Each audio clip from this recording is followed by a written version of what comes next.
Bueno, voy a continuar, ya somos 43, supongo que se irán agregando.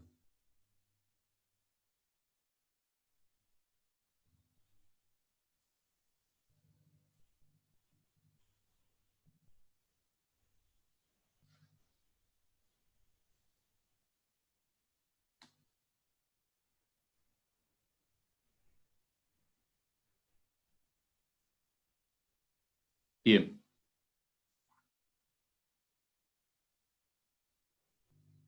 Bueno, habíamos quedado en esta imagen.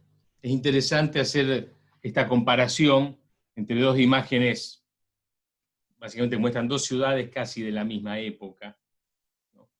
En ese sentido, París, el París de Haussmann, que es una refundación de París del siglo XIX, y una ciudad que empieza a crecer vertiginosamente en la segunda mitad del siglo XIX, como Nueva York. Y es interesante contrastarla porque son dos formas de entender la ciudad totalmente distintas. La de abajo se entiende la ciudad como un objeto acabado. Casi hay una herencia muy fuerte de la concepción tradicional europea de ciudad, como objeto acabado, como objeto artístico, mientras que la imagen de arriba nos muestra una concepción donde lo que importa es el proceso.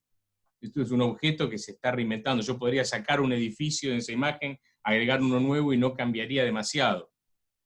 Por lo que importa es el dinamismo de la ciudad, no la ciudad como objeto. Mientras que la de abajo, si tiramos abajo algún edificio, alguna manzana, ya se altera la imagen.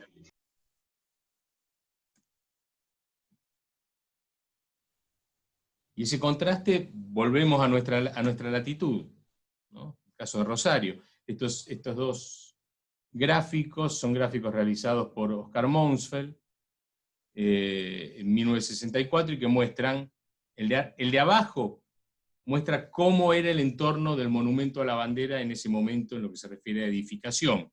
Como vemos, más allá de que hay menos edificios en altura, pero no varía mucho con respecto al aspecto en general que tiene hoy en día el área. La imagen de arriba lo que muestra es cómo estaba pensada la ciudad desde el código urbano. El código urbano se fijan, un reglamento en el que fijan cuáles son las alturas máximas y mínimas admitidas, cuáles son las actividades, los usos admitidos en el tejido, etc. Se fijan algunas pautas para la construcción. Y volvemos a ver ese desfase, ¿no?, entre lo postulado y lo real. Pero ¿qué es lo que importa? Bueno, dependiendo qué es lo que entendemos por real.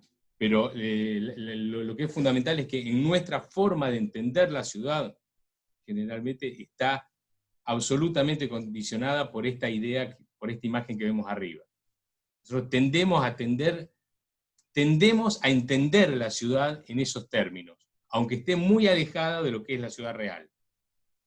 Esa es una forma especulativa de entender la ciudad, ¿no? Una ciudad que nunca se termina. Obviamente, esto no tiene la potencia de las imágenes de Manhattan que veíamos hace un rato, pero sí comparten algo en común, esa idea de lo inacabado. Cuando yo veo esta imagen digo, bueno, acá hay edificios que parecerían estar esperando alguna construcción vecina que tape estas medianeras para llegar a esta homogeneidad que vemos en la imagen superior. Hay una ciudad postulada que se superpone con la ciudad real. Eso es típico de la ciudad especulativa. Y por supuesto, esto está organizado en muchos sentidos en función de la generación de negocios inmobiliarios, ¿no?, de la obtención de beneficios económicos. ¿Qué es esto? ¿Qué es cómo ha ido creciendo y desarrollándose de nuestra ciudad? Muchos barrios de nuestra ciudad, acá vemos Echesortu, estos son planos de más o menos 1890, finales del siglo XIX, Echesortu, Eloy Palacios, que hoy es Barrio Belgrano, Fisherton, abajo, empezaron en gran medida casi todos como loteos. Como loteos era conversión de suelo rural en suelo urbano, con el objetivo de obtener beneficios, de hacer un negocio inmobiliario. El suelo rural, cuando se transforma en suelo urbano, aumenta su valor general.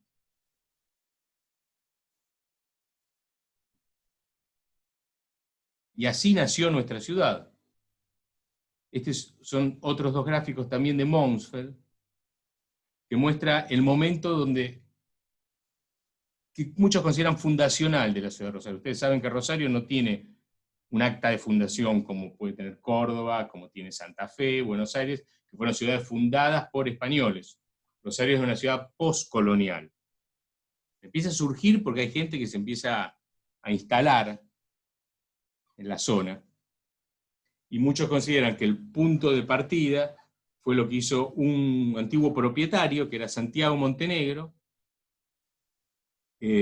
Obviamente todo esto era suelo rural, y que lo que hace en 1757 empieza a fraccionar su propiedad.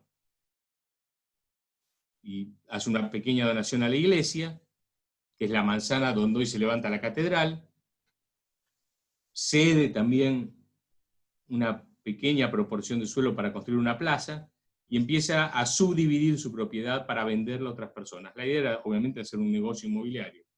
La ciudad surge como un acto especulativo, de especulación inmobiliaria, de especulación en el sentido mercantil.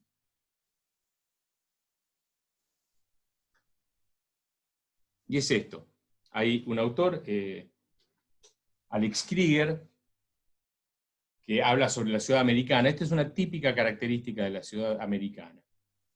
Y él muestra estas dos imágenes para explicar cuáles son las características que definen la ciudad americana y en el fondo a la ciudad especulativa, y hace esta comparación entre Charleville, una ciudad francesa, que fue proyectada entre 1608 y 1620, y en el otro costado, a la derecha, vemos un grabado que nos muestra cómo era la ciudad de Savannah, de 1734. O sea, hay más o menos un siglo de separación entre una ciudad y otra, una ciudad europea y una ciudad americana. Dice, bueno, ¿cuáles son las grandes diferencias? Dice Krieger. Bueno, Charleville dice está definida, es finita, mientras que Savannah es parcial, no tiene bordes, está indefinida, interminada.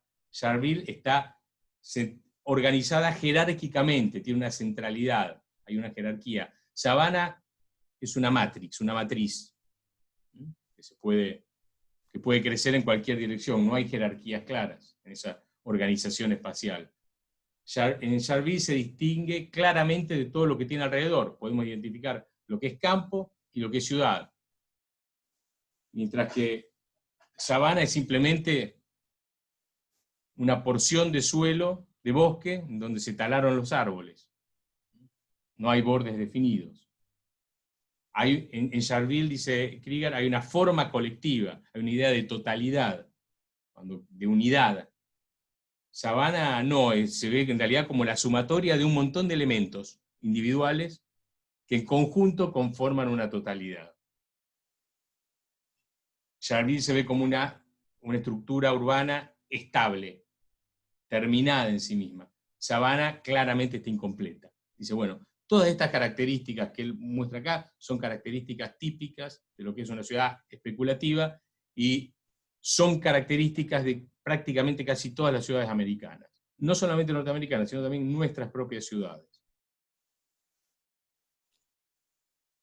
Y quien mejor quizá reflejó esta cuestión, un filósofo francés, que todos conocen, que fue Jean-Paul Sartre, escribiendo sobre las ciudades americanas. Lo voy a citar textualmente, por ahí a veces me equivoco porque estoy traduciendo simultáneamente de otro idioma, pero él escribe, mirando la ciudad americana, dice que lo que llama la atención de la ciudad es su ligereza, su fragilidad. Dice, la ciudad no tiene peso, parece simplemente reposar sobre el suelo. Ha nacido como algo temporal y así sigue siéndolo. El resultado es un paisaje constantemente cambiante para sus habitantes. Dicen, mientras nuestras ciudades, o sea, las ciudades nuestras, las de los europeos, dice, son nuestros caparazones, son nuestros escudos protectores. Nosotros los europeos, dice Sartre, cambiamos adentro de ciudades que no cambian. Y nuestras casas y nuestros vecindarios no sobreviven. Las ciudades americanas cambian más rápido que sus habitantes. Y sus habitantes son los que sobreviven a las ciudades. Es por ello que ellos ven a la ciudad, dice Sartre, sin ningún tipo de vano sentimentalismo. Para nosotros una ciudad es sobre todo un pasado, para nosotros europeos, mientras que para ellos, para los americanos, es principalmente un futuro. Y eso es lo que les gusta de sus ciudades, dice. Es todo aquello que no es todavía, pero que puede llegar a ser. Toda esta idea de ciudad especulativa está resumida perfectamente en este texto de Sartre. Pero, por supuesto, esto no es una cuestión que sea exclusiva de la ciudad americana, también de la ciudad europea, obviamente, y la ciudad capitalista, la ciudad postindustrial, la ciudad industrial, mejor dicho, la ciudad que surge a partir de los desarrollos del capitalismo industrial, empiezan a concebirse de esa manera. Un teórico y arquitecto italiano, Italo Insolera, propone una clasificación de este tipo de ciudad, y él habla de ciudad capitalista. Nosotros hemos hablado y seguiremos hablando en distintas clases de ciudad industrial. Lo que dijo Insolera en su momento era que el término industrial es insuficiente, porque él se está hablando de un tipo de ciudad que crece de acuerdo a una determinada lógica, que no es específica de aquellas ciudades en donde hay industrias instaladas. Hay muchas ciudades que no son industriales o que tienen muy bajo nivel de industrialización, pero que crecen bajo esa misma lógica. Por eso él habla de ciudad capitalista, porque el término ciudad capitalista incluye a las ciudades industriales, específicamente industrializadas, y también incluye a otro tipo de ciudades que crecen con la misma lógica, pero que no están industrializadas. Y él habla de ciudad capitalista y dice que es una ciudad en donde el propio proceso de construcción de ciudad está concebido como una industria. El producto final es generar suelo urbano. O sea, la ciudad no es el resultado de la industria, sino que la ciudad en sí misma está vista como una industria. Transformar suelo rural en suelo urbano es un negocio de producción de un bien, que es suelo urbano. Y la construcción de viviendas también está concebida de la misma manera que se concibe la producción industrial, para la obtención de beneficios. Entonces, todo este tipo de ciudad está concebida como una gran industria en sí misma. El negocio es hacer ciudad. Y esa es la lógica que explica una ciudad que ustedes ya han visto en un teórico, que fue la del ensanche de Barcelona. Ildefonso Cerdá, este es un plano previo al ensanche, realizado por Cerdá, donde se muestra la ciudad antigua, la ciudad medieval, y algunas pequeñas aldeas y poblados rurales que rodeaban la ciudad, que estaban separados de la ciudad histórica por el campo. Cultivos, otras tierras. Lo que propone Cerdá es colonizar todo este suelo rural con una cuadrícula que ustedes ya han visto, creo que la ha contado Héctor en algún teórico. Bueno, esta es una imagen que muestra el proceso de construcción del ensanche de Cerdá. Donde había campo, se empieza a urbanizar, para finalmente lograr esto. Esta operación ya es un negocio en sí mismo. Por eso Isolera insiste en esta idea. La ciudad está concebida como una industria generadora de plusvalor. E incluso se ve en los distintos avatares que tuvo que sufrir la propuesta de Cerdá. Esta es una maqueta que muestra cómo era la propuesta original de Cerdá. Una ciudad con una densidad bastante baja, compuesta por edificaciones de planta baja y 4 o 5 pisos, y donde prevalecen de una manera llamativa los espacios abiertos, los espacios verdes, por sobre los espacios construidos. Bueno, ¿cuál era el problema? Que esta ciudad era insostenible en términos económicos. Una ciudad carísima de construir, de acuerdo a esta lógica de la ciudad capitalista que plantea Insolera. Entonces el mismo Cerdá, una vez que se le asigna el encargo de de llevar adelante el ensanche de Barcelona, modifica el plano. Esta es la última versión antes de que se empezara a construir. No sé si se alcanza a ver bien en la imagen, pero este era el plano original con el que él no ganó el concurso, en realidad salió segundo, pero fue la presentación que hizo en el concurso para el ensanche de Barcelona. En este gráfico, en cada manzana, no sé si se alcanza a ver, está dibujada la huella de la edificación. ¿Qué es esto? En la última versión eliminó la edificación, lo único que dejó es la manzana. Es decir, bueno, no hay especificaciones sobre la edificación, que la ciudad se construya, y vaya si se construyó. Pero siguiendo esta lógica, la propia ciudad es una industria y construir ciudad es un negocio en sí mismo.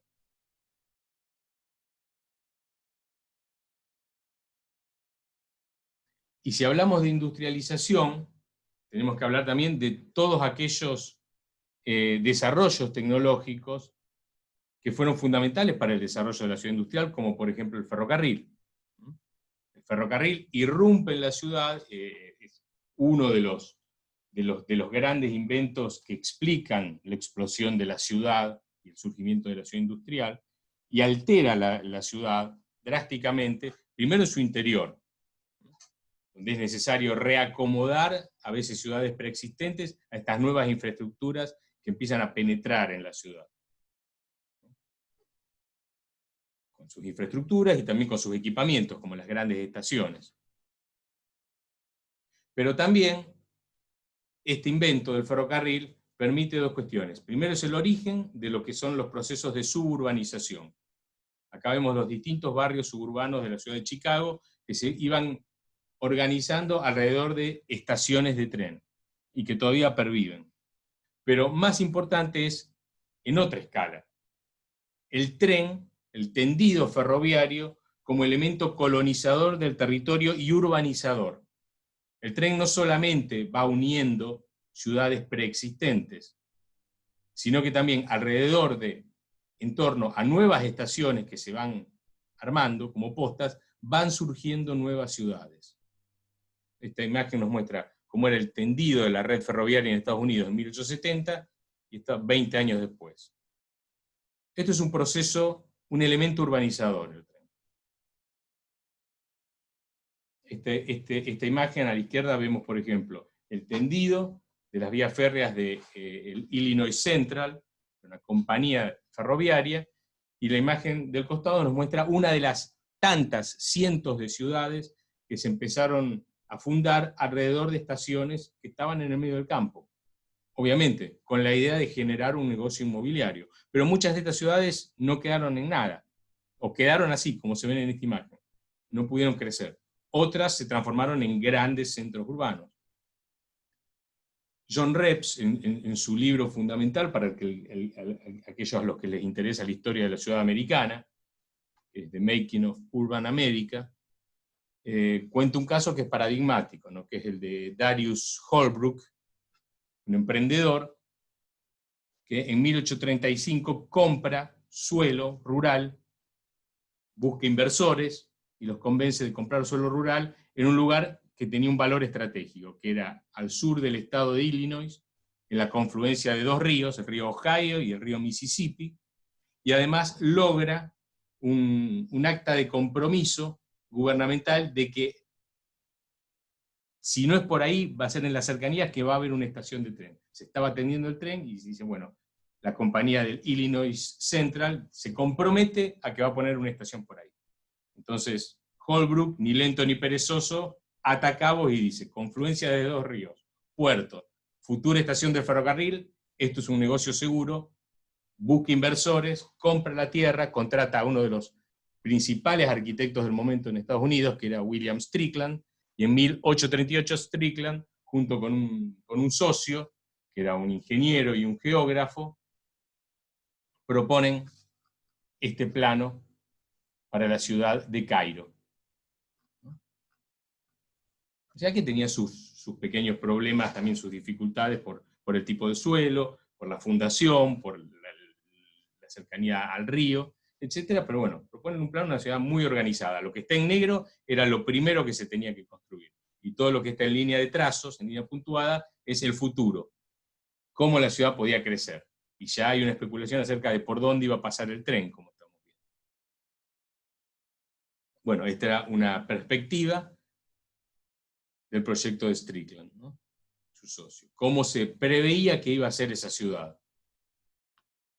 Bueno, las cosas no salieron exactamente así. Para 1850, este grabado nos muestra cómo era Cairo. Se habían construido muy pocas viviendas, donde vivían algunos de los trabajadores, de los albañiles, de los obreros e ingenieros que habían ido a construir esa ciudad, pero el tren, la llegada del tren se había demorado.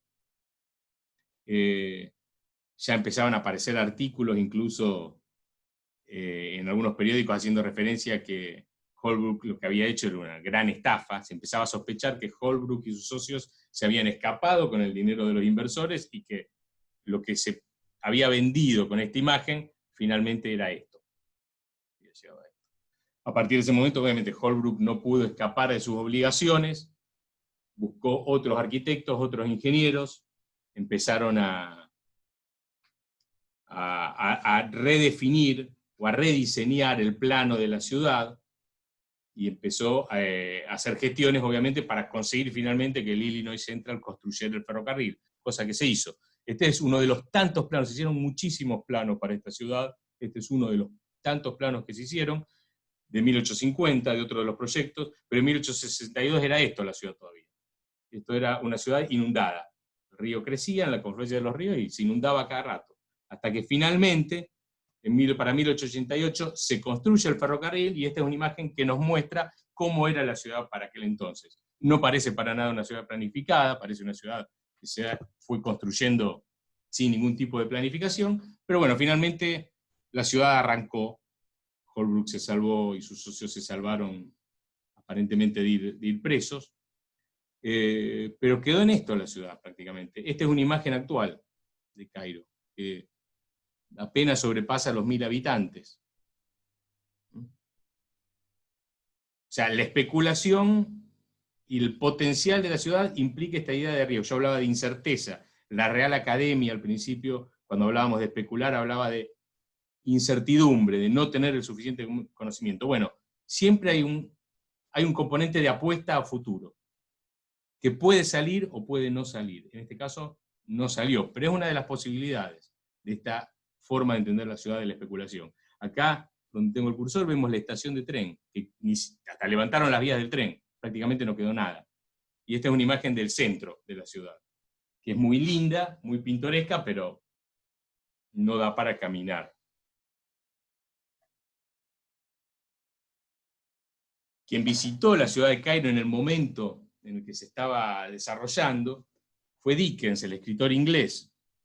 Y ahí él se inspiró para escribir uno de sus libros, que se llamó La vida y las aventuras de Martin Chuzzlewit, de 1843, y en la edición original aparecen algunos dibujos, y donde él cuenta la historia de una ciudad que se llamaba Edén. Supuestamente en la imagen de la izquierda vemos a los operadores inmobiliarios con el plano de Edén pegado en una pared, donde se ve una iglesia, una plaza, las distintas manzanas, y a la derecha vemos cómo era Edén en la realidad, la ciudad de Edén en la realidad. Bueno, ¿por qué pongo a Dickens? Bueno, porque Dickens es un personaje fundamental. Los libros, porque a través de sus libros él habla sobre las ciudades. Dickens, junto con Víctor Hugo, fue uno de los principales retratistas de lo que era la ciudad industrial europea, del hacinamiento, sobre el cual ya ustedes oyeron hablar en distintos teóricos, del hacinamiento que se vivía en ciudades como Londres, como París, etc. Bueno, Dickens también escribió sobre este tipo de ciudades especulativas, estas ciudades proyectadas en plano, pero que en la realidad prácticamente eran un caserío disperso con suerte. Y este es un grabado de la época, de 1874, es un pintor y que muestra una ciudad de ferrocarril de la época, en Kansas, habitada por coyotes, no por humanos. Por supuesto, hubo ciudades que crecieron, sobre todo en California. En el sur de California se fundaron muchas ciudades alrededor de nuevas estaciones de tren, y muchas de estas ciudades, como Coronado, todavía existen, Corona, y son ciudades relativamente prósperas. Quizás el ejemplo más claro sea el de Glendale, que surgió no de una manera muy distinta a Rosario. En 1870 tenía suelo rural y un propietario decidió subdividir y empezar a vender su tierra, hasta que se instaló el ferrocarril, y hoy en día Glendale, y eso sirvió de motor y de explosión de crecimiento de la ciudad. Hoy en día Glendale es una gran ciudad, una ciudad importante del sur de California. Pero bueno, esta es la idea de lo especulativo, ¿no? Apostar a futuro. Hay un grado de incertidumbre, muy claro. Y la colonización y urbanización de nuestro territorio no ha variado, no ha cambiado mucho. Acá vemos lo que era la red ferroviaria en Argentina en el año 1886 y el crecimiento hacia el año 1916. El tendido del ferrocarril llegó a ciudades preexistentes, como vemos en esta imagen, permitió comunicar ciudades preexistentes como Mendoza, San Juan, Córdoba, Santa Fe, pero también alrededor de nuevas estaciones que se iban construyendo a medida que se iban tendiendo las vías del ferrocarril, iban surgiendo nuevas ciudades. Eso explica la estructura de nuestra ciudad. Bueno, de nuestro territorio urbano, territorial. Esto, por ejemplo, es un típico ejemplo de una ciudad que surge por el ferrocarril, Villa Cañas, en el sur de la provincia de Santa Fe. Probablemente alguno de ustedes sea de Villa Cañas. Bueno, es una ciudad que surgió, donde don Juan Cañas era propietario de suelo rural. No sé si se tendría la información o a partir de alguna negociación, no sabría que el ferrocarril iba a pasar por ahí, y decidió entonces vender parte de su propiedad, fraccionarla, subdividirla y fundar una ciudad que hoy es Villa Cañas. Así surgieron infinidad de ciudades, no millones, pero miles de ciudades. Pero esos tendidos ferroviarios son los que explican la estructura urbano-territorial de nuestra área metropolitana de Rosario. Trenes y tranvías también, ya no existen más. Así se fueron fundando muchos barrios de Rosario, como Fisherton, Alberdi, surgieron alrededor de estaciones de tren, y estaban separados del centro de lo que es el centro de Rosario. Había campo en el medio, entre el centro y Alberdi, o entre el centro y Fisherton. Lo que pasa es que la ciudad se fue expandiendo, y hoy en día esos barrios quedaron anexados a la planta urbana. Acá estamos viendo esta imagen, que aparte es interesante para ver esta idea de lo especulativo y lo abierto que está el futuro. Son dos ciudades al suroeste de Rosario, dos poblaciones que se desarrollaron alrededor también de estaciones de ferrocarril. Una es Soldini y la otra es Pérez. En clase. ¿Perdón? No. Apaguen micrófonos, por favor. Pues yo saqué. ¿Perdón?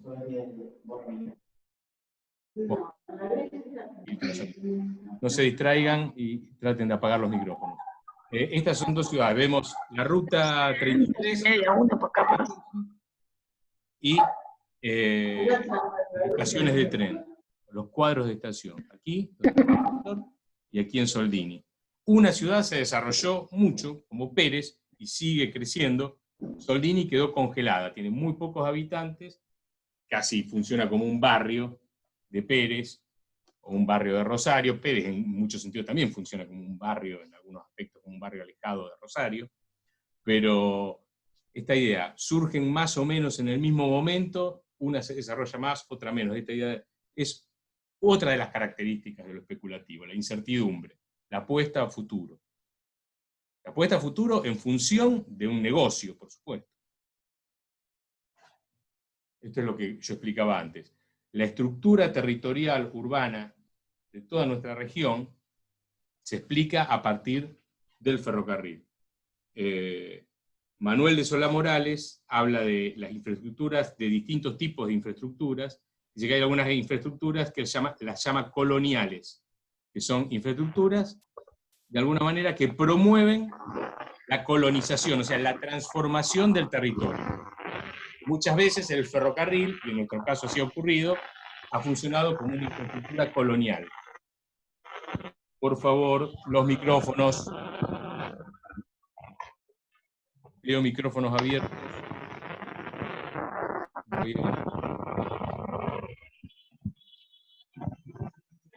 cancelar.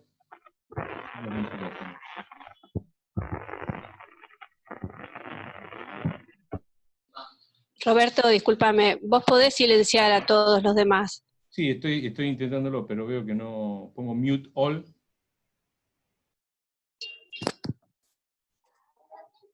Pero parecería que no. Bueno. ¿Me escuchan? Sí. Bueno, esto es la estructura urbano-territorial de Rosario y del área metropolitana de Rosario. Ya estamos terminando.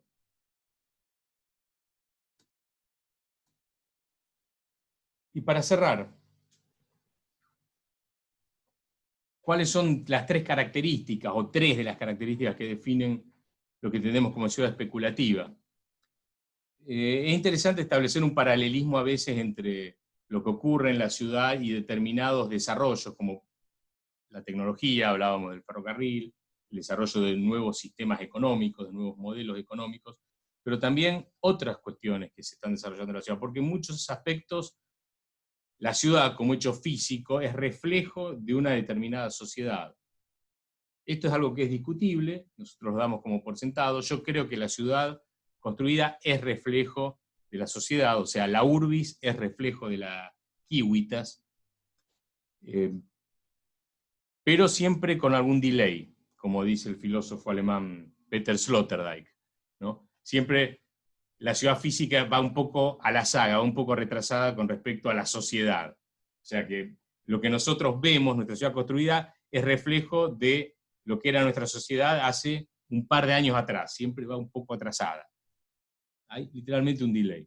Pero por eso es interesante estudiar cómo es una sociedad para entender por qué el espacio físico está organizado de la manera en que está organizado y por qué se organiza de determinada manera. Y cuando hablamos de ciudad especulativa, hay un invento del cual no se suele hablar en los libros de urbanismo o de historia de la ciudad, que es la implementación del papel moneda.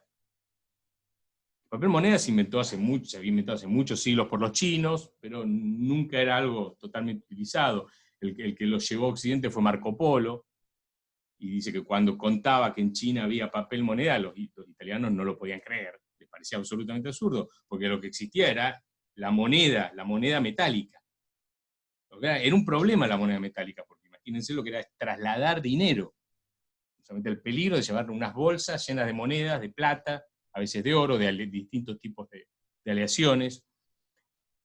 La utilización del papel moneda se empezó a consolidar y se empezó a extender un poco antes de la Revolución Industrial, pero cerca de la Revolución Industrial, y explica en gran medida la explosión urbana. El papel moneda se basa en un principio, a diferencia del papel, de la moneda acuñada, la moneda metálica, que es el principio de confianza. Había que tener confianza para aceptar un papel, después de siglos y siglos de usar dinero metálico, que ya el objeto moneda tenía cierto valor. Aceptar un papel y decir, bueno, si vos venís al banco, esto te lo podemos cambiar por monedas de oro o monedas de plata. Había que tener realmente confianza. Y la confianza es algo inacible, es algo que tiene que ver directamente con la especulación, confianza en el futuro, no en lo concreto. La ciudad especulativa no solamente se explica como resultado de la industria, de la especulación, sino también de una sociedad que ha ido cambiando sus parámetros, sus valores, y empieza a valorar otro tipo de cuestiones, que se reflejan en la imposición del uso del papel moneda, y la ciudad especulativa es un reflejo de eso. Es una ciudad que se basa en la confianza en el futuro. La apuesta puede salir bien o puede salir mal. Pero además hay otra analogía con respecto al dinero, que es la reproductibilidad. La ciudad especulativa se basa en la posibilidad de reproducir suelo urbano. O sea, urbanizando suelo rural vamos reproduciendo el suelo urbano como un bien, y también de reproducir edificaciones, de construir. No se puede detener. Ahí volvemos a la idea de lo especular como espejo, reproducción de objetos. Y hay otra idea más crítica de la ciudad especulativa, que recurre a un concepto que desarrolló Walter Benjamin, el filósofo, que es la idea del fetiche de la mercancía. La imagen que vemos a la izquierda es un fetiche. Un fetiche es un objeto al cual se le adhieren valores, o se lo valora por, mejor dicho, por propiedades que el objeto en sí mismo no tiene. Ese objeto que vemos básicamente es una talla en madera, es un pedazo de madera tallado. Ahora, los pueblos primitivos le asignan otros valores, religiosos, etc., no muy distintos a los valores que nosotros le podemos asignar a una cruz construida en madera.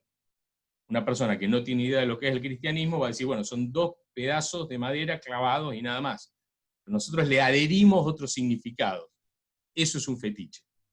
Lo que decía Walter Benjamin cuando veía a fines del siglo XIX y a principios del siglo XX esta ciudad, decía que era una ciudad que crecía en torno a un fetiche, que era el fetiche de la mercancía. O sea, en la mercancía, los objetos no valen por lo que son, sino que valen por el precio que tienen en el mercado. Y hay una separación entre valor de uso y valor de cambio.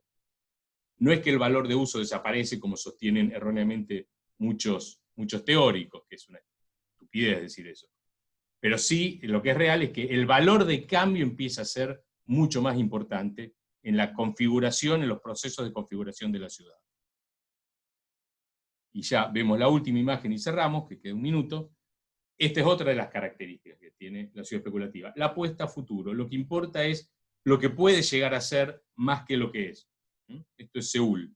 Seúl en 1900 y Seúl hoy. Lo especulativo es eso también. Siempre en función, por supuesto, en nuestro contexto y en nuestra sociedad capitalista, en función de la obtención de beneficios económicos.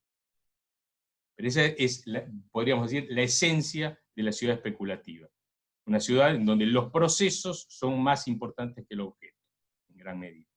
Y bueno, y queda menos de un minuto, cierro para no quedarme con la palabra cortada. Cualquier cosa, en alguna instancia, podemos seguir hablando de estas cuestiones. Volvamos a entrar al mismo link, Roberto, que queremos hablar para la semana que viene. Nosotros los docentes. Todos los alumnos también. Ah, también, bueno, está bien. Corto y vuelvo a entrar entonces, porque queda menos de un minuto, se va a cortar. ¿Ok? Corto Sí, y vuelvo a entrar. Dale, dale, dale.